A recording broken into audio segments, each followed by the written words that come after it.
And we are again live. Hello, hello. How my bosses? Hey, we're good. How you doing? Good. I'm doing good. Just doing what we do, doing what we Right, do. right. So thank you all for joining us tonight on another episode of the Boss Brains Brainstorm, an intimate poetry experience.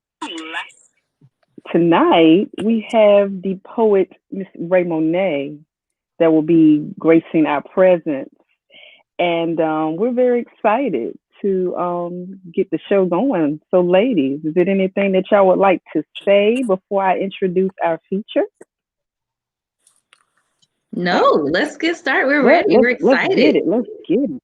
Okay, Yes. so Rae Monet is a DC native, and she uses erotic poetry to combat serious issues in the Black community involving sexual education. She began writing in childhood, and she's gone on to publish 5 books and two Mm. journals, including The Birds and the Bees and the Boudoir, which she'll be reading from tonight. And she's a hard worker. She's developed handmade candles, accessories, and paintings to complement her book. And this helps to create a full sensory experience for those looking to immerse themselves in sensuality. Her next book, Expose Your Inner Diva, will be released at the end of the COVID outbreak. So, without any further ado, I would like to introduce to y'all Miss Rae Monet. Yay! How's it Hey, going? welcome. Welcome. Very happy to be here. Thanks for having me, ladies. Absolutely. Thank you for joining us. So, Yes. uh, if you would like to, you can tell us a little bit, or you can get right into your piece. You just let me know what you want. I think chatting's good. You know, you need a little foreplay, you need a little warm up. Okay, Yes. that's important. Well, let's warm it up a um, little bit. I am, yeah, like you were saying, an erotic poet. My main thing is to uh, really use poetry to open up the discussion about sex and sex education. That's extremely important to me because I was someone who did not have all of the lessons at the time I needed them. Unfortunately, I was going up through a lot of stuff in my childhood, sexually that I should not have been dealing with or encountering. And, tips came too late, information came too late, and it was way past the point of all of that stuff. So I really needed to, make a change for myself. And I found in performing poetry, in doing my work that it was helpful to other people and that it was healing to other people. So that's why I've continued on this very narrow path.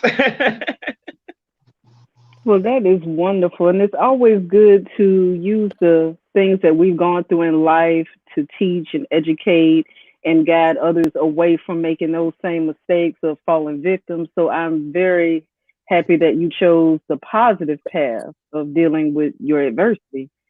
Um, so if you would like to share a piece with us to get us going, we'll slide on out the way and let you take the mic. Sounds good. Be All ready. right, we'll be back. Well, this first piece I'm going to read that is going to speak directly to, what we were just talking about. It's actually called Personal Pathology. And yeah, it explains me, who I am, I guess. And this, by the way, is coming from The Birds, the Bees, and the Boudoir, my first book. Yay. I am a daughter to a mother with perpetual empty nest syndrome. And it's not that I don't want to be at home, safe and protected from the world, but it seems like the places that I call home are where the things go wrong. It began being molested by my babysitter's son.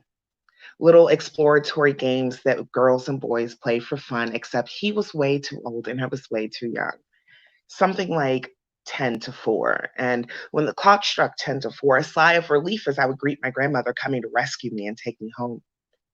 I was so good at keeping secrets. Never leaked it while grown men devoured my fragile frame like a box of wheat thins. Never whispered an inkling, allowed my whimpers to encourage my abusers. But see, to God, they meant different things like help me, save me, free me. I am Dorothy clicking my sparkly red heels for escape. Take me anywhere but home, where I repeat my same mistakes because I'm so coddled that I'm unable to truly learn and grow, where I'm expected to act like an adult, but I'm constantly treated like a child, where grown men look at me confused when I tell them that I never learned how. My mom was never there for me, not physically present or affectionately evident. She was a member of the military in America. I mean, missing in action. See, back then we didn't have those webcams to Skype. So when those letters came in, I would read them at night and hold them tight and hoping I could catch just a whiff of what my mother might smell like. That's a hard existence, especially because my father is no different. You see, he, I don't even know his initials. I was looking for his love in every man that I've met since I was molested. And for all I know, any random guy could be him. And frankly, if I could tell him anything, I would say nothing. No, the damage has already been done. I'm a grown child, no closer to being a real woman than a man in drag child.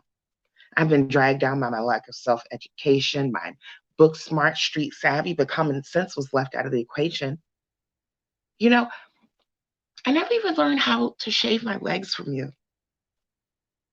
Never learned about the things that the boys will do to steal your essence from you. Hell, I ain't even learned that my essence had been long absent. I thought they stole my innocence in the laundry room while they were high-fiving and laughing. Hashtag long gone. Neither of you were there to protect me. Each one of those letters said that I could achieve my dreams, I can do anything, be who I want to be, but what those letters never contained were practical instructions. You left the schools to educate me. And during the wars, sometime between Desert Storm and 9/11, I grew into the skin, made lemonade from this field of lemons. I mended the massive wounds left on the surface of my heart.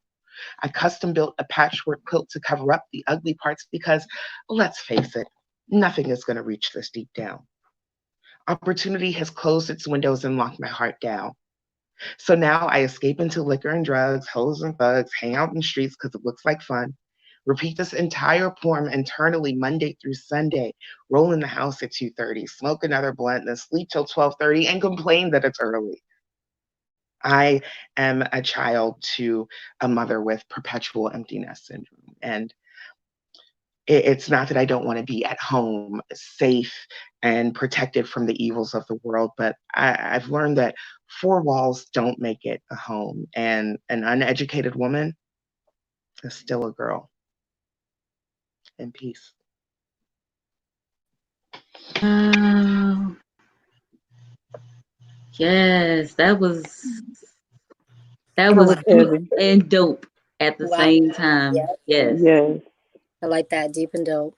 Yes. A little Your different than what work, comes perspective from an erotic poet, right? You know what? but Erotic poets can do everything. People just want to right, call them erotic poets. So we know what you have in you. Because like a deep right, and dope Rae Monet. Right. yes. We will not be pigeonholed.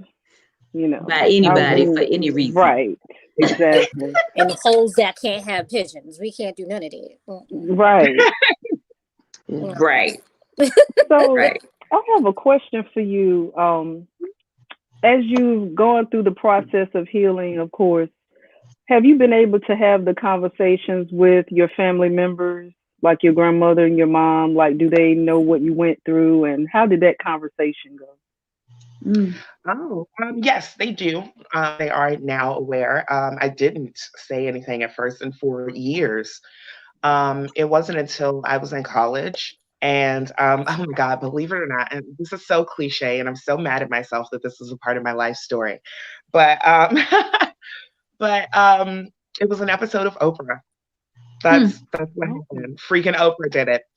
I was watching it in college, and she had on, a very touching episode about, someone who was dealing with the past effects of their rape. And I felt it so strongly that I got on the phone. My mom wasn't answering, so I ended up calling my grandma. I didn't want to tell my Mhm. grandma, but it was just hanging over me. The guilt was so heavy Mhm. that I ended up telling her, and she couldn't keep her mouth shut until I talked to my mom. So she ended up telling my mom, and this whole circle came together. But the thing that was even more um, interesting is that I had this experience, or, several of these experiences, some of which I believe were a bit preventable. Mhm. And, they had gone through similar things, and I didn't know that until we had that conversation.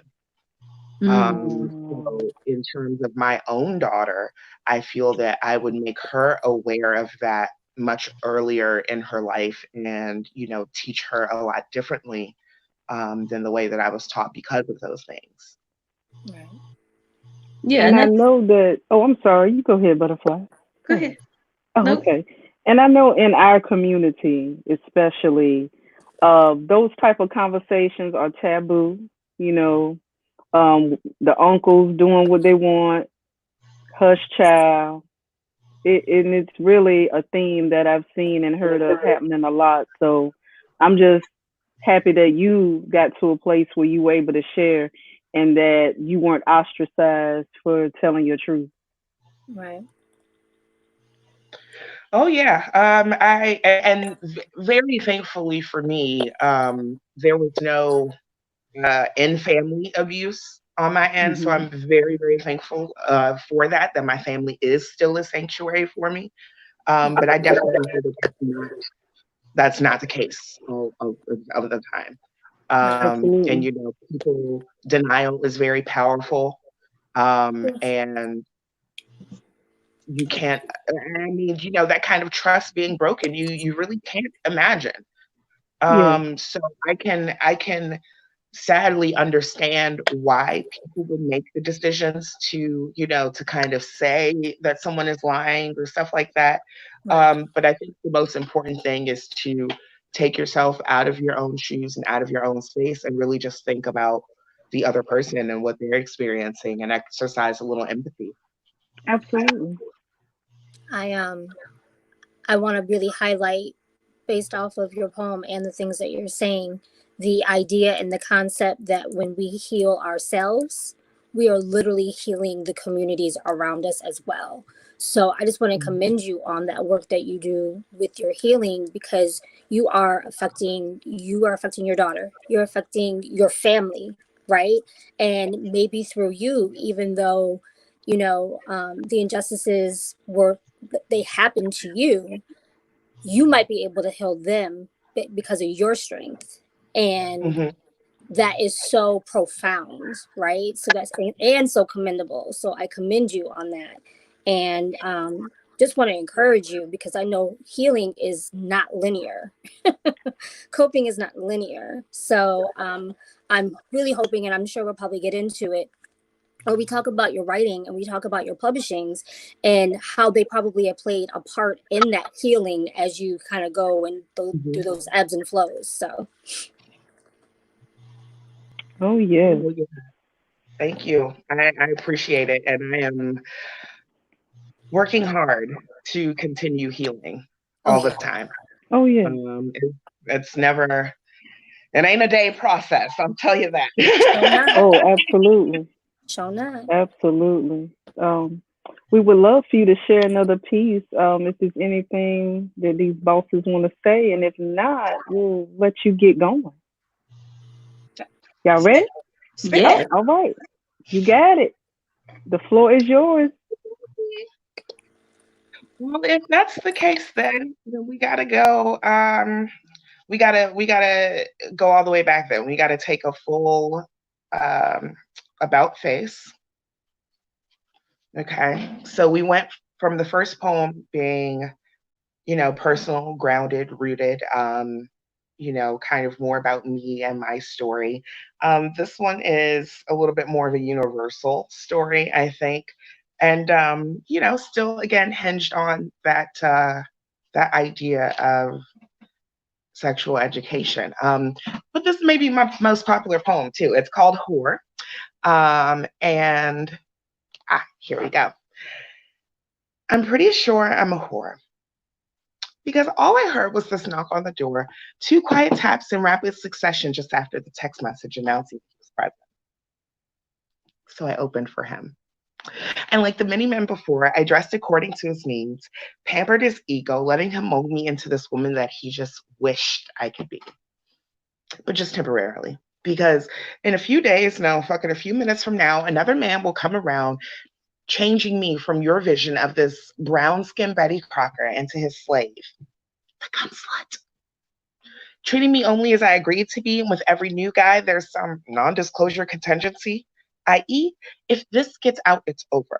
So I just keep my seat back stretched across satin sheets, making certain that he feels like a king before I kneel to his throne. And praise him I did with my lips and tongue. Y'all, my whole mouth went numb before he decided to come over again, using me each time as if I were a washcloth. He would wipe his balls off and then hang me up to dry, and then return to his wife with lips drenched in my sensuous liquid love potion number 9.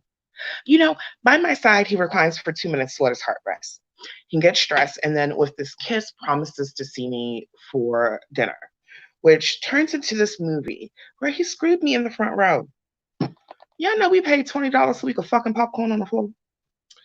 We could have did that at home, but I guess it's to appease me because I need him to at least act like I have some dignity in order to keep my sanity. Because I can't escape these stares and whispers. Words never spoken by hoes pissed because their income's lowering, but why buy it when it's free? Okay, look. I don't just give it away, okay? There's only a special few to whom I give the privilege of being with me. But they come and go as they please, giving me little rest between one and the next. My addiction to sex has put my spirit to the test, keeping my mind in this constant state of unrest. But still, I lay here now, his pants down, wrapped around his ankles, where strong thighs help push him deeper inside. The massages the pride that I swallowed earlier in the front seat. Turning our clandestine meat into this public feat while drops of sweat and curling toes paint tapestries on the back window. And you know what?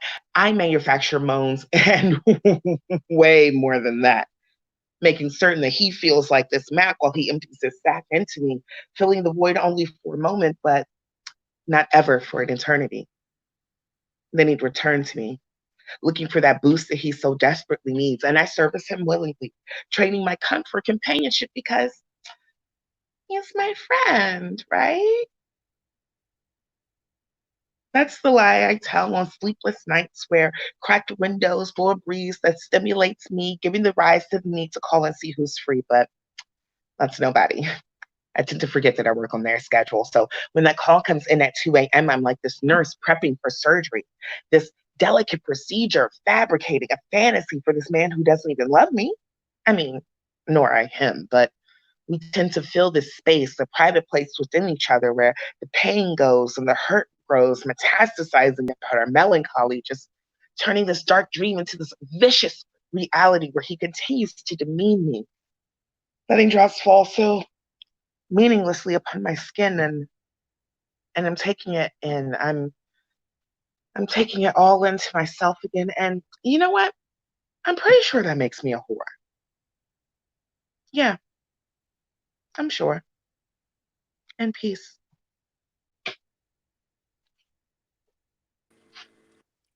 Yes, yes.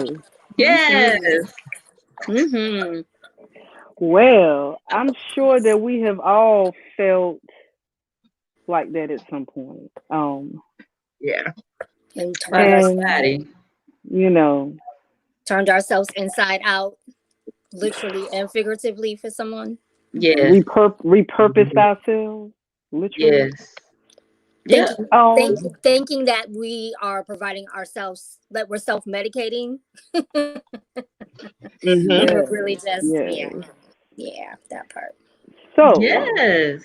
was there a particular encounter Encounter. that inspired this particular piece, or was this just like a culmination of experiences? Like, I'm just being nosy. Well, that's no problem at all. But no, um, this isn't from real life. And I'm kind of putting that in quotations because I think as poets, we all take pieces of our real lives and we internalize them and we put them into our work. But being a writer, I use certain scenes, certain language, certain visuals to really kind of bring to the forefront the emotions that I want to get from my readers and the kinds of questions that I want them to ask internally. I mean, because I think that, and I mean, correct me if I'm wrong, but 9 times out of 10, when people hear this poem, the question goes through their mind, damn, am I a whore? Am I a hoe? Like, wait a minute. Like, hold up. Right? You do this self-questionnaire real quick, and you either say, yep, I'm good, or hell yeah, I'm a hoe, but I'm straight. Like, either way, and you do a self-check, right? That's what I want to happen with every person who hears this poem, with every reader of mine. That's what I want you to do, is have that impulse to check with yourself, because that's what you should be doing. You should be checking in. You should be making sure that your inside persona and your outside persona are okay, that they're the same, if possible, that, that they're able to be expressed in a healthy way without hurting you or, causing any disruptions to your life. So as long as you're doing that, you should be fine. And I just made the face when you said the inside and the outside match, and they don't always match. No, that's true. No. I'm just gonna say, because on the outside, I'm cool. Well, long as they can cohabitate peacefully. Yes. They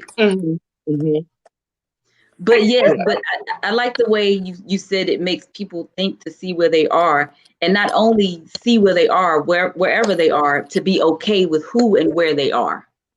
Because it's okay. Oh, that's the most important part. Yeah. If you, and I mean, and I think, everybody has like a time in their life when they're doing something or maybe are not on the right path for them.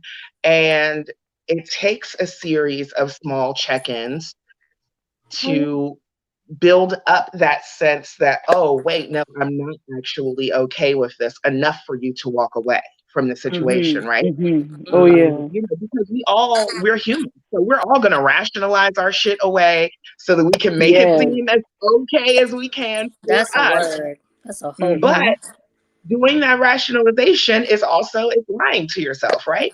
So if you check in with yourself and you say, you know what, I'm not that okay with this. And you still go and do it anyway. But then the next time you say, you know what, I'm still not okay with it. You're getting bolder and bolder in your spirit, so that outside part that I was talking about comes out to meet that inside part. And it's like, hey, wait a minute, or the inside is coming to meet the outside. And it's saying, hey, I'm not actually okay with this. We need to stop doing this shit. That's right. So you can have that resolution with yourself and between yourself, then that's what's the most important. So Rae and ladies, let me give you a little check-in on who's watching with us. Marcus has been watching since the beginning, and he says, evening, ladies. Hello, Marcus. Hey, Marcus. Deborah Williams, also known as Queen Prophet Sage, is watching. Hey, hello. Camille is watching. Camille Sabali is watching. Hey, Camille. Thanks for joining in. Ricky Taylor is here. He said, yeah, I'm here. And then while we were talking in the last segment, the last things that you were saying in that segment, Rae, when you talking the actual discussion part, he said facts. So he wanted you to know that. And then he also said, as you started the first poem, the second poem, y'all not gonna have me on here crying. I just started drinking. Got a little real. And then specifically during the part where you were talking about the movie theater and, we just spent $20 to do this and we could have just done this at home. Marcus said, oh, damn. And Ricky just finished saying, I am not a whore. I'm a gentleman of the night. With the disco man and the shrug and the looking. Yeah, this sounds like Ricky. I Yep. can hear him saying it. Mhm. Yes, all of it. Yeah. We So love you, Ricky. that is your Facebook audience, and they can, of course, hear everything that you're saying. But I wanted to give you those check-ins. Okay. All Oh, look, I gotta check right. you too. You. Okay. Right, everybody's checking in. We just gonna check in. Yeah, Okay. I got a watch party going too. I know I was supposed to tell y'all earlier. Don't judge me. Uh, but I saw that. See, this time I saw that you did it, so I was thanks. like, I'm getting better. But also we have Rita, Kim, and Earl watching from my side. So Hey, hey, y'all. Rita, Kim, and Earl. Hi. Oh, thank you guys. I appreciate all the support. That is so exciting that you guys have so many live viewers. That's awesome. yeah, we Yes. put in that We work though. We put in Trying. that We work. we Thank you for that. trying. We doing it. Yes. do. These We just pandemic wanna virtual streets. yes, and we just want to share with our viewers all of the dope people we come in contact with before we Facts. became stuck in the virtual world. You know, we would actually travel around state to state. So Facts. it's just been a pleasure. So we will be bringing even more of these wonderful guests that we've met on our journey. Facts. Yes. Um, yes. So would you like? Do you have more to share? I know you have more. Would you want to share? Or oh, Oh, butterfly, I've go on always, in, jump in there. Yeah, I just wanted to say real quick to follow up with what Nikita was saying that we are also taking donations so that we can continue this in the real world when we get back out in these streets. So if you Yes. would like to donate, one, to help us for when we're back in the real streets, and two, to help support our current feature, you can donate at $ Boss Brains. It's that I simple. just I just dropped it in the comments. Okay. Yes. All right. Oh, All right. Yes. So, if it's okay, I'm gonna read a little ooh, selection here from Chasing Adam. okay. That Well, we're going to is slide by out. Erotic Novel. Oh, yes. Yes. All right. We'll be back. Okay.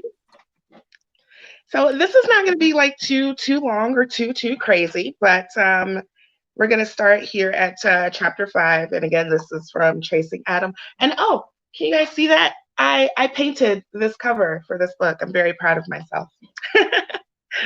um, it's Tuesday night when Evie steps into the lobby of the Harrington. It's the city's oldest hotel.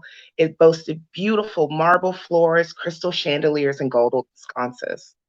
She walks over to the bar and takes a seat at the far end so that she can see Archer as he approaches. She's only there for a few moments before being tapped on the shoulder by a bellman. Ma'am, I believe this is for you. He hands her an envelope and walks away. The note reads, You look gorgeous. Meet me on the roof in 5 minutes. The key card accompanying the note had the number 1103 written on it in black marker. Evie smiles and takes her time finishing her drink and heads over to the column of elevators to make the trip. Once she arrives, she sees a small table nestled in the corner where Archer is standing with a violinist. The musician begins playing a lovely song as Evie appears. She walks over, smiling all the way, and greets Archer with a kiss on the cheek. Oh, this is absolutely beautiful, Evie says, looking over the city skyline. Nowhere as beautiful as you, Archer says. He pulls out her chair and takes a seat. Two waiters come over with champagne and entrees, and they begin to eat and discuss their day. They drink and they laugh and enjoy themselves, taking selfies with the city in the background, and then they make their way back to the elevator. As soon as they step inside, Archer pulls Evie toward him by the small of her back, kissing her passionately. She melts into his arms, nearly going limp, filling her knees to buckle. Archer swings her around to the back wall and continues to kiss her, rubbing her behind with one hand and the other palming her face. Evie's hands are busy roaming Archer's body, touching his chest, feeling his rippling abs, even daring to stroke his inner thigh 1 or 3 times. Archer's hand climbs up Evie's left leg as he swiftly swoops in with his right arm to lift her high into the corner of the elevator. He places her on his shoulders and takes a slow, sweet nibble of her inner thigh. Evie nearly loses it. Her body starts to fold on top of him. Archer lets her down, placing Evie in a standing position next to him. He drops to one knee and pulls her so close that he takes a deep inhale, savoring the scent of her essence. Evie's hand caressed the side of Archer's beautiful bald head as it reflects the soft glow of the elevator's dim lights. Ding! The doors opened to reveal an elderly white couple. The husband, wearing a sweater vest and checkered pants, doesn't move an inch as his eyes nearly pop from his head upon seeing Evie and Archer in the position that they were in. His wife, however, just adjusts her purse and confidently steps onto the elevator. You never forget your big first night in a hotel, she says over her shoulder, leaning in Evie's direction. Putnam Springs, grand opening, 1978. Let's just say little Timothy Schwartz will never forget his bar mitzvah. Archer and Evie chuckle as they all ride down the last few floors to the lobby. The couple exits ahead of them, but not before the little old man pinches his wife's behind. She squeals and turns to give him a peck on the cheek. You have to keep her on her toes, the old man yells behind him as they walk away. Evie and Archer smile to one another as they head toward the valet stand. I enjoy you, Evie. I want to see more of you, Archer says, holding her hands. He takes a moment to look into her eyes, his honey brown searching her dark brown hue, hoping that she feels the same. And Evie smiles. I'd love that. Archer pulls her in for another deep and sensual kiss. They part just as the valet arrives with Evie's car. Archer walks over to the driver's side, escorts her to her seat, and closes the door. Evie blows him a kiss through the window and pulls off, leaving Archer standing in the middle of the road, hands in his pocket, heart in his hands, watching her depart. That's a little snippet from Chasing Adam. I love that. Now I want to read the whole story. Like, this is amazing. I got so many questions. Okay. So that's a snippet from the whole book. So the whole book is about raising Adam. Chasing Adam. No. Well, yes, about chasing him. It's okay. Evie is a very newly single. I mean, the first page of the book, she breaks up with her old man. Okay, because he's been terrible, he's been neglectful, and during all of his neglect, she's had all the time to do all the stuff that we recommend to women, right? To go out and take a pottery class and rediscover yourself. She did all that shit. So she's over it now, and she's ready to get out there. She's ready to date and to find someone who is, worthy of her. But the twist is that she also has each and every one of her friends. They are in a competition to find her man, and the winning prize is a trip to Cancun with her. So everybody's got a little edge. Y'all need to get on it. Y'all need to do that. Find me. Chasing Adrian. Bump that. I love it. Like the whole Archer, I liked him. I liked his character. I liked the name. It reminded me of the movie, The Indian and the Archer. Like, it's just, I love that whole thing. I was all sitting here like this. Oh, good. Yay. And so do you have ebooks? Are you interested in reading your own books? Like, I enjoy you reading. Yeah. Yeah. All of my books right now are currently available in paperback and ebook version. And right now I'm working on doing the audiobooks for them. So it's fun, but it's difficult because my computer is slow and it doesn't have a lot of space. So I literally have to record a part, and then I have to move it to an external hard drive, and then I record another part and then move it. So it's a process. But it's gonna happen. It's gonna happen. So your latest book is that? Oh, I'm sorry. Is that going to be? You should do it because you are very engaging. Yes, so that was. I'm sorry. Go ahead, Nikita. No, we saying the same thing. It's all right. So when your new book comes out, I'll be listening for the audio version. Oh, now the newest book that's coming is totally different from all of my other books. Weirdly enough, it's called Exposure Inner Diva, and it's actually a workbook. So the way that I've set it up is that you would answer your own questions about like your past and your exes and past sexual activities, that you've done and stuff like that. And Ooh. basically, it's one big ass self-assessment. It's saying, hey, you were with this guy and you were with, let's say, 10 boyfriends, right? You've had 10 ex-boyfriends and they've all shared these three qualities. Do you actually like those qualities? You know, Ooh. do you want to weed that shit out Ooh. before you go on to the next person?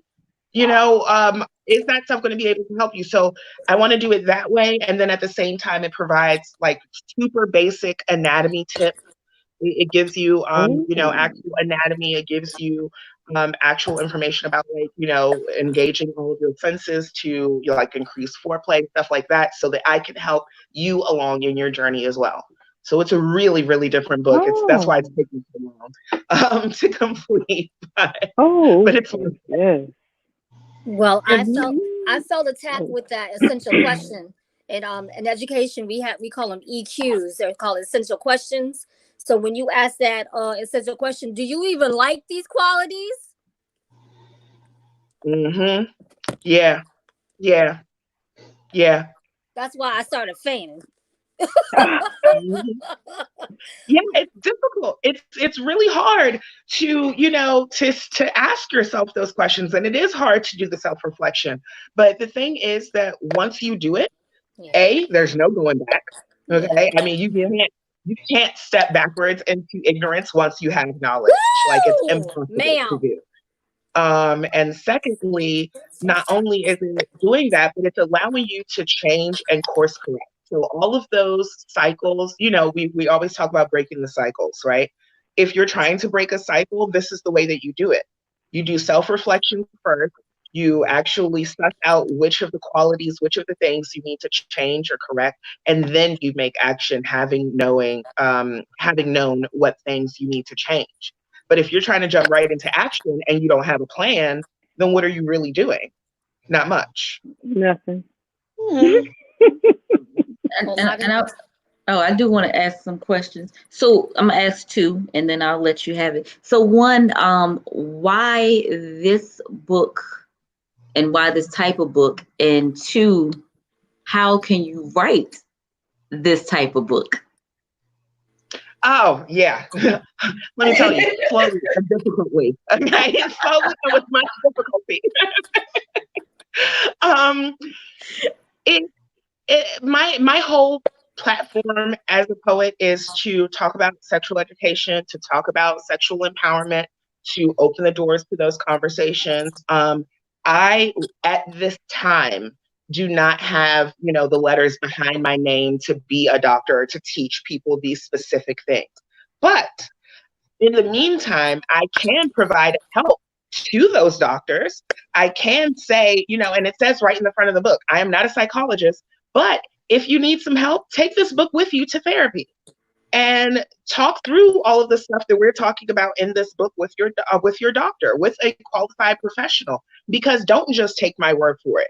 Like I'm any old Joe off the street, but you know who you are inside, and your therapist is going to be able to help you along with that guided journey.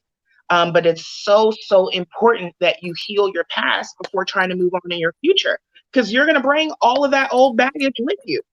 Mm-hmm. You're going to take it with you, and it doesn't matter if you want to or not. Subconsciously, it's still going to be on.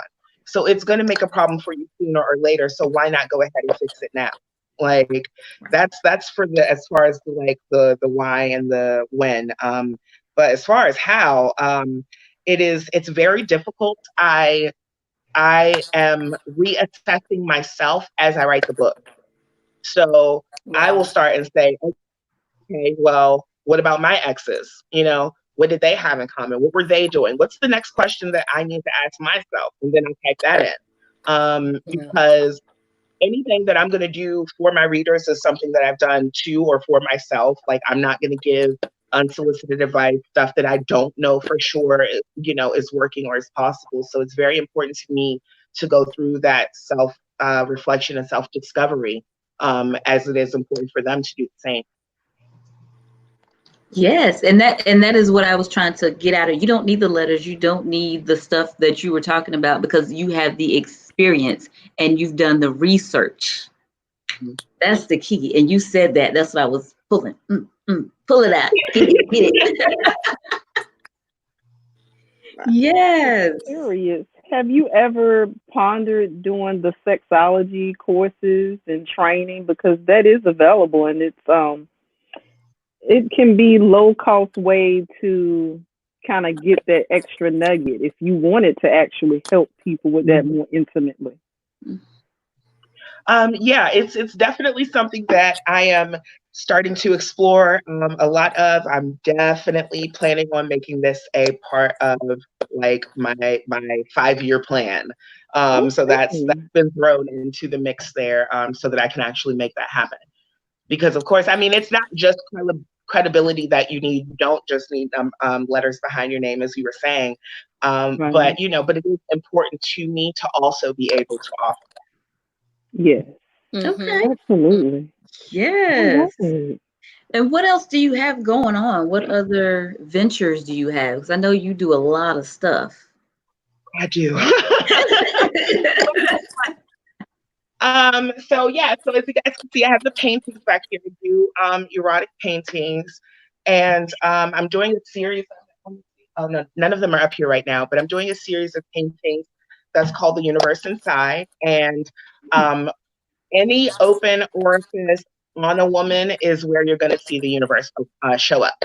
So if I'm doing just a Ooh. picture of the ear, you're going to see the universe in there. Or if I'm looking in the eyes, you're going to see the universe, universe. Yes. Yes. Whole So galaxy down that's a there. really Whole cool galaxy. series that I'm working on. I also have this really wonderful Facebook group called Authors of Erotica. And that is Yes. where I'm trying my best to help other authors to get published, to create their marketing plans, to create their EPKs, professional materials, anything that's going to help them to succeed and to get farther in their business is really what I want to help with, because poetry and erotica are two teeny tiny niches, and we're putting them together, so it's even narrowing our audience further, and we really have to have a plan about how to attack that and about how to get our money. So it's out there, y'all. I Yes. promise you we can get it. So just work with me, and I'm gonna try and make that happen. Yes. Yes. Definitely reach And out. lastly, I also have this really big thing that's hopefully going to happen in August in person, and that is Poet Rae Monet presents for couples only. This is huge, you guys. Okay, so this is my way to directly sexually educate the community. I'm very excited about this. We're going to have erotic poets, including Ricky Taylor. He said he's in the queue, so Ricky is going to be performing there as well. We're going to have several erotic poets. We have live music. We have burlesque dancer, belly dancer, comedian. We've got erotic and couples-based vendors that will be in this space exclusively. And we also will have 3 professionals coming to speak to us about intro to role play, intro to anal, and intro to bondage. So that's going to be a super awesome event. And again, I'm hoping that this is going to be at the end of August, right after our COVID veil is lifted, and we can all, come and congregate in one space again. So that'll be great. Where is this again? This is going to be in Washington, D.C. on hopefully August 29th of this year. Oh boy. Okay, that's up the street. You ain't said Right. nothing. She didn't. Speaking of Mr. Ricky, he gave you some comments when we were talking about planning our lives. He talked about he said those who fail to plan to fail. And then he also is throwing back a question to add to our discussion. He wants to know what suffices as a notable teacher experience or textbooks, considering that you don't always have to have the necessarily not strategic but stringent course of study. And then he said this question is for all of us to answer. I'm going to step away from this one because I'm really heady. I'm like Joan. I'm like, not Joan. Who am I? Who am I on Girlfriends? Who am I? Lynn, Lynn, the Oh, one that always has a degree for Yeah. everything. Yep, that's her. So that's Girl, how you I live tested my me on life. my girlfriends. I had to go back in the memory. I was like, wait. I, when I break up with people, I go to school and collect a degree. That's what I do. I don't sex, drugs, and rock and roll. So I'm going to back out of this question. So the question is, what suffices as a notable teacher experience or textbooks to basically qualify yourself? And this is for all of us. well, it's gonna depend on what we're speaking about, honestly. If we're talking about therapy, are we talking about life coaching? Are we talking about psychology, sexology? It just depends. You have to do your research to see what those requirements are, depending on what you want to do and how you want to be respected in that area. right. And everybody takes a different path. For me, I wanted to be a psychologist, so I had to take those degrees. But I also feel that life coaching is important for a lot of people because it allows people to teach from their experience. It allows people to teach from what they learn, what they research, and kind of what they know. So I think all of it plays a role. And if you're trying to do an actual like I had to have a license to do psychology, but not necessarily to life coach. But I love it all because I think that everyone's experience is important, and it's important to teach from your experience if you can, if you're able, and if you are out there like Miss Rae Monet is doing, Nikita J is doing, Miss Dahlia's about to do it too. She ain't said nothing, but we watching you down there in the corner.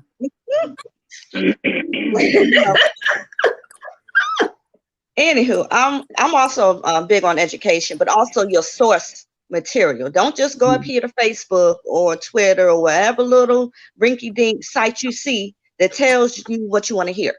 Like sometimes you got to hear the truth from the people who are closest to you. And if you ain't got nobody close to you, then it's definitely something wrong that you need to seek therapy for.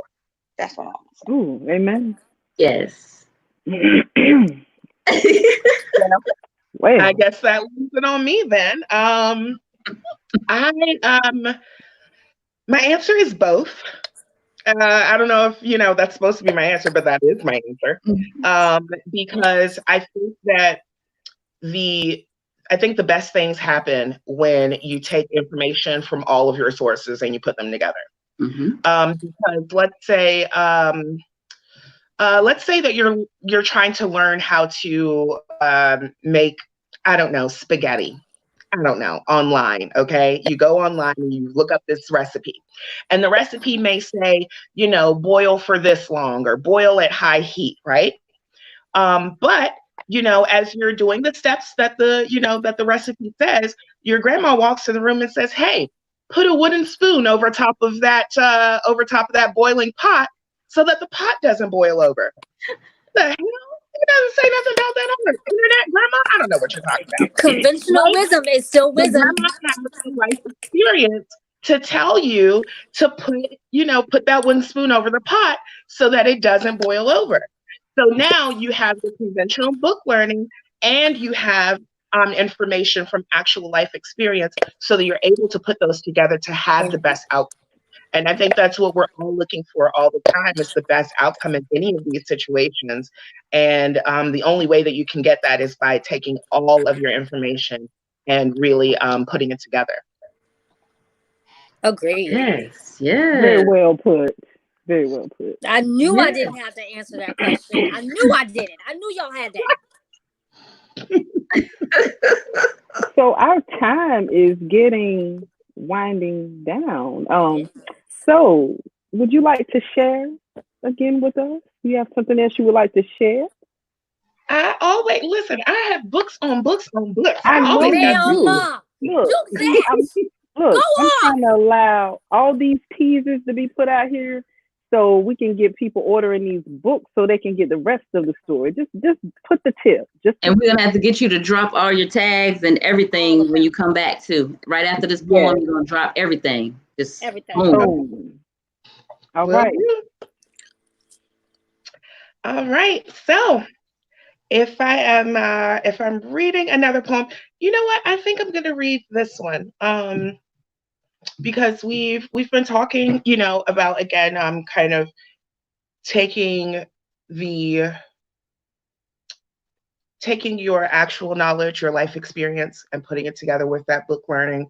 And this is something that uh, is kind of difficult, I guess, because it's a little bit of abuse, right? So abuse kind of leads into those things, or those lead into abuse. So anyway, this is the Pussy Willow Whisperer. He is verbally degrading. He tells her how much of a slut she's become since she started lapping up the cum from his dickhead. He likes to praise her for her poise while she rides him like a stallion in her best equestrian pose. He often says aloud just how proud he is to have trained her. I love the way you please this dick, as if reading from a script, something that he would often say to her. She is his. And at the flick of his wrist, she bends at the hip, pushing back to meet each of his thrusts, never once hesitating to drop to her knees or to engulf him with her throat. You know what? He likes it when she can't breathe.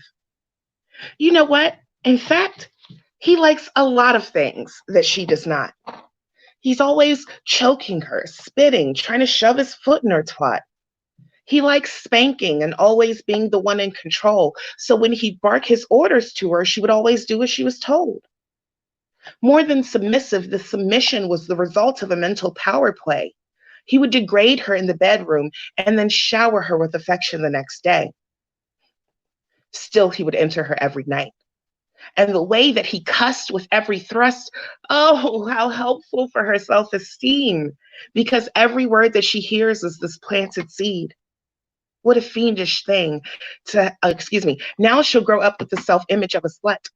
What a fiendish thing to hide a crown from a queen. He buried those jewels 6 feet deeper than usual. Beneath a molehill of beneath a mountain of lies, a molehill of misogyny, and a heap of self-doubt. And he comes back to water this garden every night. Splashes this dampness like morning dew. He was feeding these insults she began to conform to. And eventually he left, of course, because everything changed. And it's really funny how men can plant seeds, but they can't stand the flowers they made. In peace. That's the Pussy Willow Whisperer. That's Yeah. from the bedroom. Yes, seed. Yes. Yes, planter. Yes. Yes, Farmerdale. Yes. Oh, They do can't dang. stay for the flowers they made. Oh, that part right there. That one right there. Right. You had a whole ass poem before that, but that part right there. Woo. That part. Well, I appreciate it. Thank you. Yeah. So I'm just gonna send quick greetings from my watch party. Kimberly Albritton says hello. Thank you. Everybody. Woo. Wow. So how can we follow you? How can we get these books? Just give us all the info. Everything. Oh, yeah. I am everywhere and under the same name, so it's super easy. Poet Rae Monet. That's where I am all the time. It's rolling down at the bottom of your screen there. PoetRaeMonet. That's how you're going to be able to find me. And it doesn't matter where. Instagram, Twitter, Facebook, YouTube. I've been told today that I need to have a TikTok, so I guess that's coming. Yes. So only do it if that's what you want to do. I can't stand when people try to force brands and apps on people. Ma'am, I downloaded it. Real talk, I did. Come on, secret time. I downloaded it. I tried to record something for like 5 seconds and said, fuck this, bye.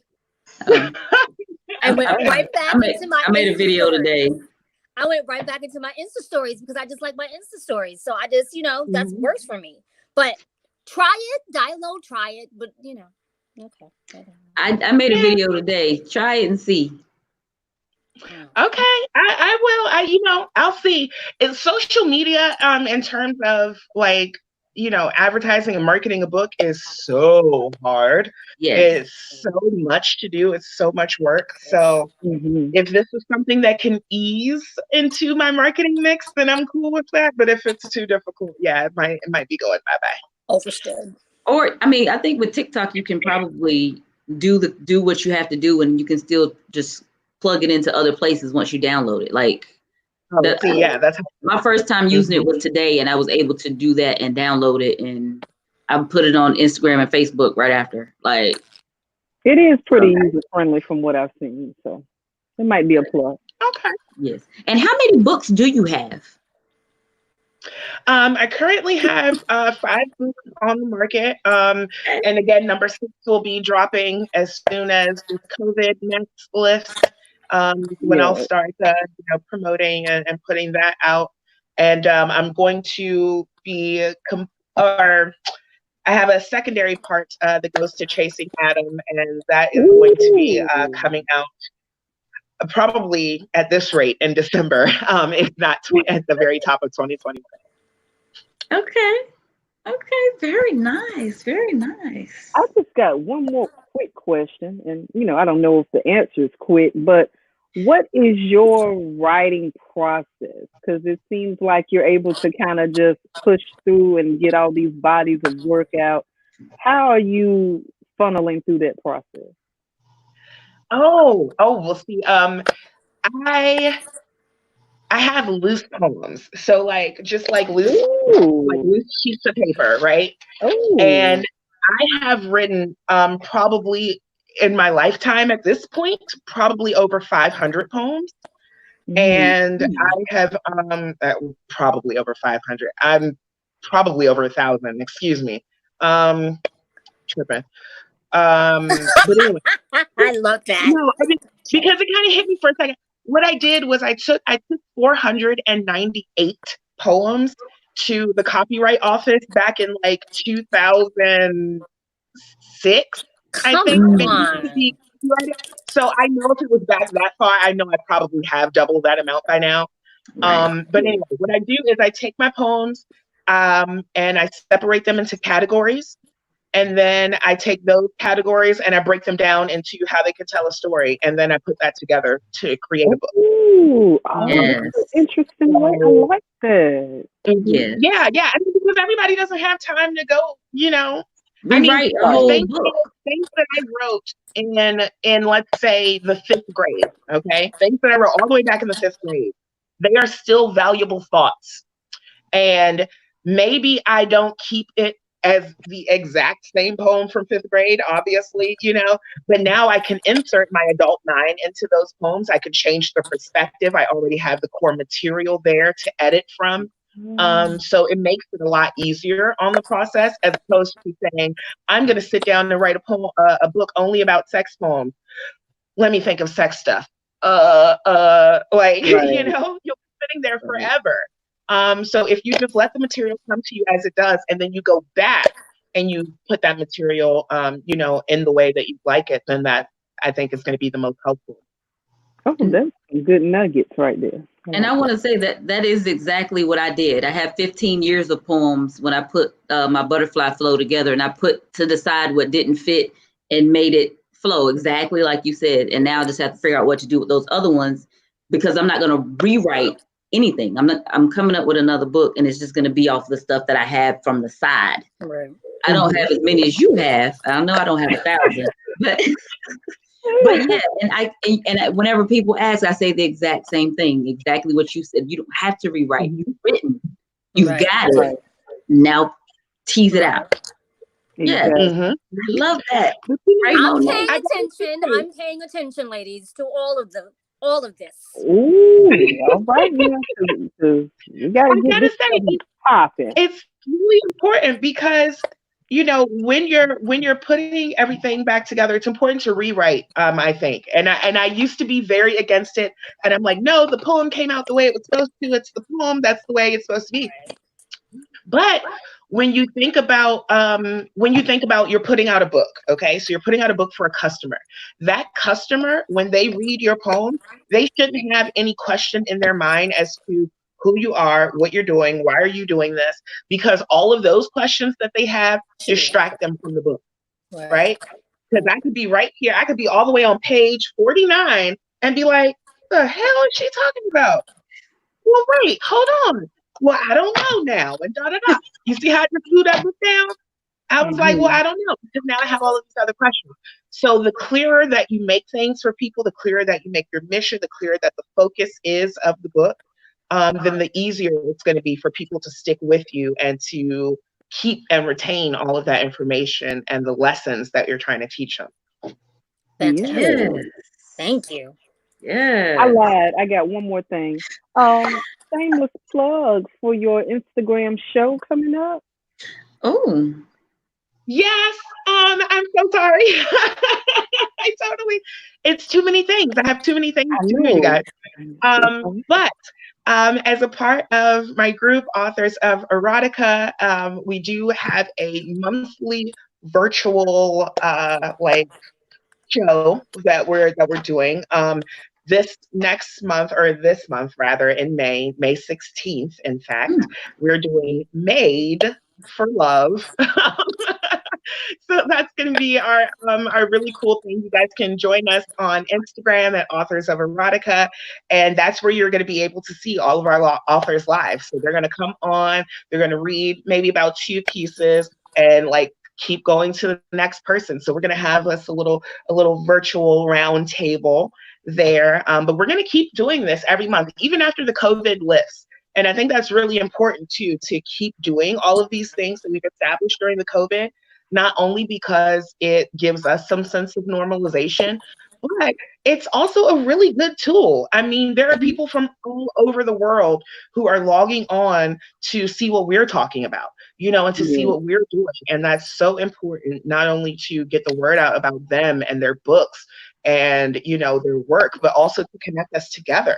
I mean, because how valuable is it to work with someone who has a totally different perspective, who might be in Germany, and you're like, oh my gosh, that's amazing. I'm all the way in California, and I have this totally different perspective. So that kind of stuff helps us grow as individuals, having variety and having change in our life. So that's so important.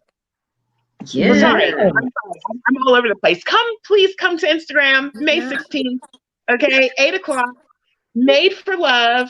We're gonna have all of our authors. We're gonna be talking sexy stuff. You're probably gonna need an extra pair of panties or an extra pair of drawers. Don't even Or wear it. just don't wear any. Right. Get a towel. Put a towel down. Put a towel down. Yeah. Okay, great. So I was able to drop in our chat. I was able to drop your Instagram page and Authors of Erotica, because I found them. That's why I was looking down. But any other links that you would like to share with our audience, please, by all means, go ahead and hit up the comments and make sure that we appropriately are linking to your work, so that you can have your fellowship and extend that experience for them. Yeah, absolutely. And thank you so much. I really, really appreciate it. And just being here and having this awesome conversation with all of you beautiful ladies. That is so wonderful. Well, thank you for joining us. And it's just been wonderful. And just want to say thank you to everybody for joining for another Boss Brains Presents the Brainstorm and Intimate Poetry Experience. You want to donate to our cause, it's $ Boss Brains. Contact us, send us a donation, send us a nice thank you for continuing to share with you all, and we will continue to share with you here, YouTube, and in person when we get a chance. And guess what we're going to try to do once we go in person? We still going to try to film this for y'all if y'all ain't here. Yeah. How about that? That's a great idea. Everywhere you want to be. Yes. Everywhere you want to be. So, is that it? I think we have teased them enough. Yes. If they want to hear the rest of these stories and these poems, they better get on Rae Monet page. And hey, thank y'all. Thank you. Thank you, everyone. Thank you, Rae. Thank you. I appreciate it so much, ladies. Seriously, I'm very, very happy to be here, and Aw. just thank you for letting me share, for letting me speak shit to you for a little while. Oh, you're very welcome. All right. Well, goodbye, virtual world. Mwah. Yeah.